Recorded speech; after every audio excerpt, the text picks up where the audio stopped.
अस्सलाम वालेकुम। मैं सिराज ठान के अपने कोकण विकास पार्टी के जनरल सेक्रेटरी। हमने ये MBBS नीट जो क्लियर किए हुए MBBS के लिए एडमिशन लेने के लिए ये प्रोग्राम रखा हुआ, उसकी गाइडेंस के लिए रखा हुआ है। उसकी प्रॉपर गाइडेंस मिस्टर एहसान सैयद करेंगे और इनकी टीम जो है वो उनका पूरी प्रॉपर गाइडेंस करेगी, और उनके साथ हमारे नौशीन पालकर मैडम है वो भी करेगी। तो ये प्रोग्राम वैसे टाइम ज़्यादा हो चुका है, तो इसको प्रोग्राम के आगाज़ करने के लिए हम एहसान सर को बुलाते हैं।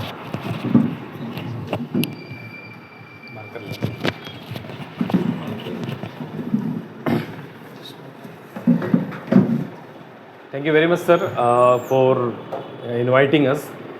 जैसा कि मैं और आप लोग सब जानते हैं कि अभी जल्द ही नीट का रिज़ल्ट आया है, और नीट का रिज़ल्ट आने के बाद में हर एक पेरेंट्स को एक दिल में उलझन होती है, एक परेशानी होती है कि आगे के क्या प्रोसीजर होगा। मेरे स्कोर के हिसाब से मुझे एडमिशन मिलेगा या नहीं मिलेगा, और कितना स्कोर जो है मेरे लिए सफिशेंट होगा MBBS के लिए, BMS के लिए, BDS के लिए। तो ख़ास उसके लिए एक छोटा सा एक प्रोग्राम सर के क्लासेस में हम लोगों ने रखने की कोशिश किए थे, क्योंकि बहुत सारे फ़ोन आ रहे थे कि आप हमारा स्कोर 500 आया है, 600 आया है, ऐसे प्रोसेस में क्या किया जाए। तो सबसे पहले मैं आपको बता दूं कि इस प्रोग्राम का ड्यूरेशन हम लोग कम रखने की कोशिश करेंगे, क्योंकि वक्त थोड़ा ज़्यादा हो गया है। और इस प्रोग्राम में जो ख़ास इम्पॉर्टेंट चीज़ें हैं और इन्फॉर्मेशन और मालूमात है जो हर पेरेंट्स को पता होनी चाहिए, कि अगर आपको खुद से भी अपनी काउंसलिंग करनी है तो आप अपना नुकसान ना करें और आपका एडमिशन हो जाए। सबसे पहले तो मैं आपको बता दूं कि नीट 2026 का अभी रिज़ल्ट आ गया है। आप लोगों की पहली स्टेप ये थी कि आप एप्लीकेशन का फॉर्म भरो। एप्लीकेशन का फॉर्म आपने फिल किया, उसके बाद में आपका एग्ज़ाम हुआ। एग्ज़ाम इत्तेफाक से इस बार ये हुआ कि 2 बार एग्ज़ाम हो गए। तो रीनीट की वजह से बहुत सारे लोगों का डिप्रेशन में भी चले गए, स्कोर भी ऐसा लगता है कि कम हो गया, और जो एक्सपेक्टेड रिज़ल्ट था वो रिज़ल्ट लोगों का नहीं आया। यानी कुछ बच्चे जो मॉक टेस्ट के अंदर 500 स्कोर कर रहे थे, 600 स्कोर कर रहे थे, ऐसे बच्चों का नुकसान ये हो गया कि वो कह रहे हैं कि हमें 400 मिले हैं, 450 मिले हैं। और लास्ट ईयर के हिसाब से अपर मेरिट भी आगे गई है और लोअर मेरिट भी आगे गई है। यानी इस बार अगर आप देखेंगे, जो पहले स्टेप के बाद एग्ज़ाम हो गया, रिज़ल्ट भी आ गया। अब रिज़ल्ट आने के बाद में एक चीज़ आई है कि भाई क्वालिफाइंग स्कोर क्या है। क्वालिफाइंग मार्क्स हर साल होते हैं कि 50 परसेंटाइल जो होता है ओपन के लिए होता है, और 45 परसेंटाइल जो होता है वो कास्ट वगैरह के लिए होता है। तो ओपन कैटेगरी के लिए ये 720 में से किसी को अगर 213 मार्क्स है, वो बच्चे क्वालिफाइड है। यानी वो बच्चे क्वालिफाइड का मतलब ये होता है कि क्वालिफाइंग मार्क्स ये डिसाइड करता है कि आप ग्रुप A और ग्रुप B के लिए एलिजिबल है या नहीं है। देखो, सबसे पहले मैं आपको बता दूं कि एलिजिबिलिटी क्राइटेरिया की बात कर रहा हूं मैं। अभी नीट का एग्जाम आपने दिया, अब आप किसी भी जो बड़े कोर्स है या छोटे कोर्स है उनकी एलिजिबिलिटी जान ले। जैसा कि हम लोग जानते हैं MBBS एक कोर्स होता है जिसके थ्रू नीट के जरिए एडमिशन होता है, BDS होता है, BAMS होता है, BUMS होता है, BHMS होता है, और BSMS होता है, या BNYS होता है, bachelor of naturopathy and yoga sciences. या हम लोग अलाइड कोर्सेज की बात अगर करें या पैरामेडिकल कोर्सेज की बात करें तो BPTH होता है और BOT होता है वगैरह वगैरह, ऑक्यूपेशनल थेरेपी या BSLP भी होता है। तो ये जो कोर्सेज होते हैं इनको 3 कैटेगरी में डिवाइड किया गया है। Group A Ayush courses, group B और आपके अलाइड हेल्थ कोर्सेज को ग्रुप C में डिवाइड किया गया है। इन 3 कैटेगरी में, इन 3 कैटेगरी का एलिजिबिलिटी क्राइटेरिया भी अलग अलग है। फॉर एग्जांपल, अभी आपने नीट दिया तो नीट में कितने मार्क्स है, ये एलिजिबिलिटी क्राइटेरिया का 1 पॉइंट, और दूसरा पॉइंट आपने HSC पास किया है तो HSC में आपका क्या स्कोर है वो एलिजिबिलिटी क्राइटेरिया होता है। तो 2 एलिजिबिलिटी क्राइटेरिया होते हैं। ओपन के लिए ये क्वालिफाइंग स्कोर, क्वालिफाइंग मार्क्स जिसको कहा जाता है। ऐसे बच्चे जो BDS, MBBS या फिर आयुष कोर्सेज में एडमिशन लेना चाहते हैं तो उनके लिए क्राइटेरिया है कि एटलीस्ट उनका क्वालिफाइंग स्कोर होना चाहिए। 720 मार्क्स में से एटलीस्ट उनको इस साल 211 मार्क्स मिलेंगे तो ही वो एलिजिबल है इन कोर्सेज के लिए। अच्छा, इसके लिए कोई एलिजिबिलिटी क्राइटेरिया नहीं है नीट का, सिर्फ नीट अपीयर होना चाहिए फिजियोथेरेपी के लिए। तो फिजियोथेरेपी के लिए 213 मार्क्स किसी को नहीं भी है तो भी चलेगा। ये जो कास्ट वाले हैं कैटेगरी के लिए ये स्कोर है 177, जो ओबीसी में आते हैं, एसटी में आते हैं, एससी में आते हैं। लेकिन याद रखिए, बहुत से लोगों को अभी ये सवाल हमको ये आ रहे हैं कि सर हम लोग ईडब्ल्यूएस में आते हैं, तो क्या ईडब्ल्यूएस के लिए भी हमारा रिजर्व कैटेगरी का क्वालिफाइंग स्कोर चलेगा या ओपन वाला चलेगा?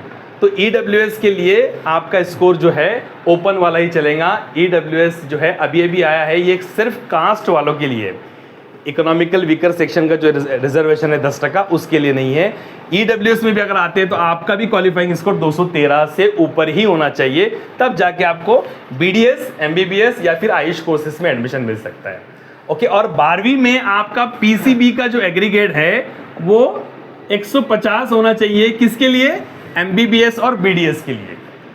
ओके, लेकिन दूसरी शर्त ये है, ये क्राइटेरिया पहले पीसीबी का 150 का आयुष कोर्सेज के लिए भी था, लेकिन गुज़िश्ता कुछ सालों से ये क्राइटेरिया खत्म कर दिया गया है। तो आयुष कोर्सेज के लिए आपका पीसीबी 150 होना ज़रूरी नहीं है। आपका 12th में सिर्फ आप पास है, 35% भी है, तब भी आप आयुष कोर्सेज में एडमिशन ले सकते हैं। इसका क्राइटेरिया अलग अलग यूनिवर्सिटीज़ के हिसाब से बीपीटी का अलग अलग होता है। डीम यूनिवर्सिटी का अलग होता है। अभी भी कुछ जगह पर बीपीटी का क्राइटेरिया 12वीं का 50% दिखा रहा है। ओके, यही क्राइटेरिया ओबीसी के लिए हो जाता है 120 मार्क्स का, इन सब के लिए। ओके, तो ये 2 क्राइटेरिया आपके फुलफिल होना चाहिए, तब जाके आप इन कोर्सेज के लिए एलिजिबल है।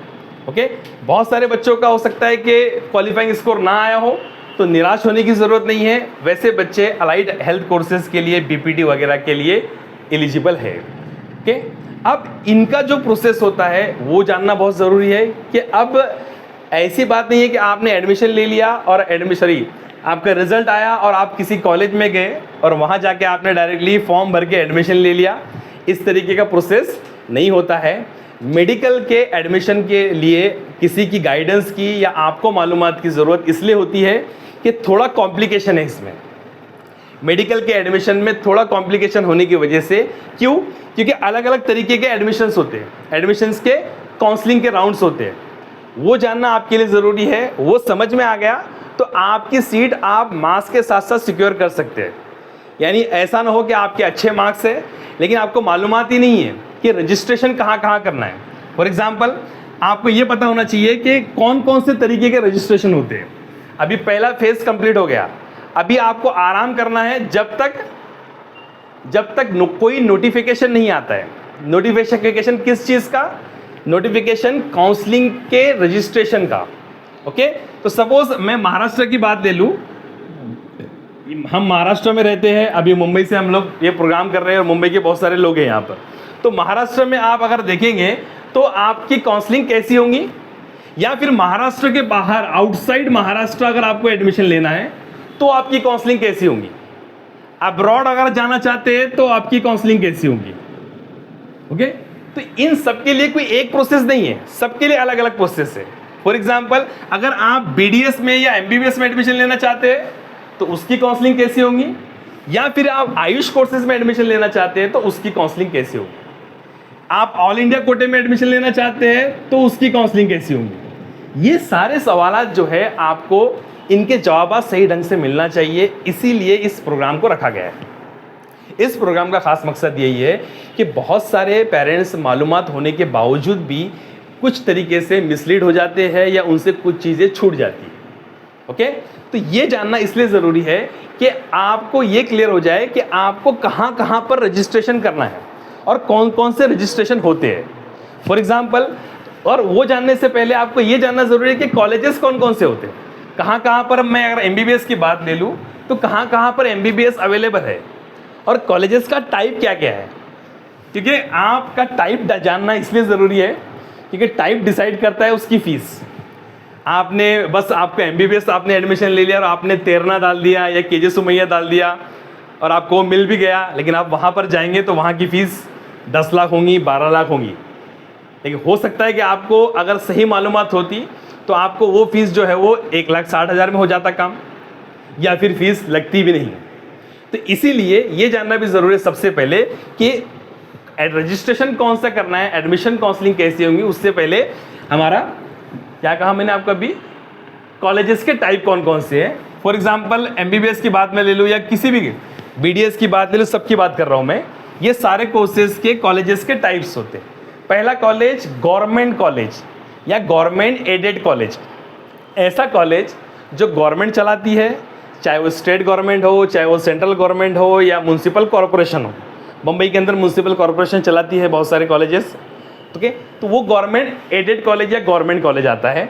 इसकी अगर मैं MBBS की बात ले लूँ तो फीस होती है 1,60,000 के करीब, 1,62,000 के करीब ओपन के लिए। अगर अमीर घर का बच्चा भी उसमें जाता है तो उसको 1,62,000 ही भरना है। अगर कोई गरीब घर का बच्चा जाता है, कोई कास्ट वाला जाता है, OBC वाला जाता है, SC ST वाला जाता है, EWS वाला जाता है, तो ये सारे जो रिजर्वेशंस है वो भी यहाँ पर मिलते हैं और उनकी जो सहूलतें हैं वो भी मिलती है। फॉर एग्जाम्पल मैं सिंपल सी बात करूँ, एक बच्चा ओपन में है, एक बच्चा ओपन में है और वो लड़का है, तो वो उसको 1,62,000 सपोज फीस लगेंगी। लेकिन अगर उसके डैडी की इनकम, फैमिली इनकम 8 लाख से कम है और वो महाराष्ट्र का डोमिसाइल है, महाराष्ट्र का रहने वाला है, 10वीं और 12वीं महाराष्ट्र से पास किया हुआ है, तो वो महाराष्ट्र में एलिजिबल है एडमिशन के स्टेट कोटा में। और उसका अगर गवर्नमेंट कॉलेज में नंबर लगता है तो वो यहाँ पर उसको एक स्कॉलरशिप मिलेंगी जिसमें उसकी ट्यूशन फीस हाफ हो जाएंगी। सपोज 1.5 लाख रुपए फीस उसकी है तो वो हाफ हो जाएंगी, उसको 75,000 फीस लगेगी। क्लियर। दूसरा, लड़की अगर है तो लड़की के लिए भी एक स्कीम है जो जानना बहुत ज़रूरी है। जो लड़कियां जो हमारे यहाँ भी बैठी हुई है और जो वीडियो भी देख रही है, कि लड़कियों के लिए जब शिंदे गवर्नमेंट के वक्त में एक रूल पास हुआ था कि लड़कियों को प्रोफेशनल कोर्सेज में फ़ीस माफ़ कर दी गई है, ट्यूशन फीस पूरी वेव कर दी गई है। सपोज इसके अंदर 1,50,000 ट्यूशन फीस हो और 10,000 डेवलपमेंट फीस हो, तो लड़कियों को सिर्फ डेवलपमेंट फीस लगेंगी गवर्नमेंट कॉलेज में भी और प्राइवेट कॉलेज में भी। ओके।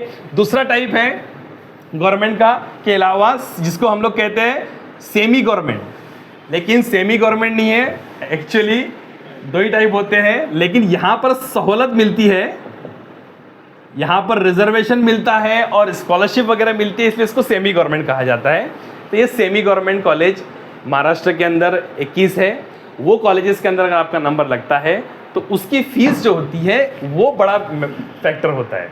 यहाँ आपका 1,60,000 है तो वहाँ पर सेमी गवर्नमेंट की फीस मिनिमम स्टार्ट होती है 7 लाख रुपए से, 7 लाख रुपए से स्टार्ट होती है। और महाराष्ट्र के अंदर जो है वो 14 लाख रुपए 13 लाख रुपए तक भी ऐसे कॉलेजेस है। ओके। एक स्पेशल कॉलेज है, मैं उसकी कैटेगरी बताता हूँ आपको, उसकी फीस तो और ज़्यादा है, लेकिन वहाँ पर आपको लड़कों का इकोनॉमिकली बैकवर्ड क्लास हो, EWS हो, OBC हो, ये सारे रिजर्वेशन भी मिलेंगे और फीस के अंदर जो आधी फीस हो रही है वहाँ भी आधी होगी।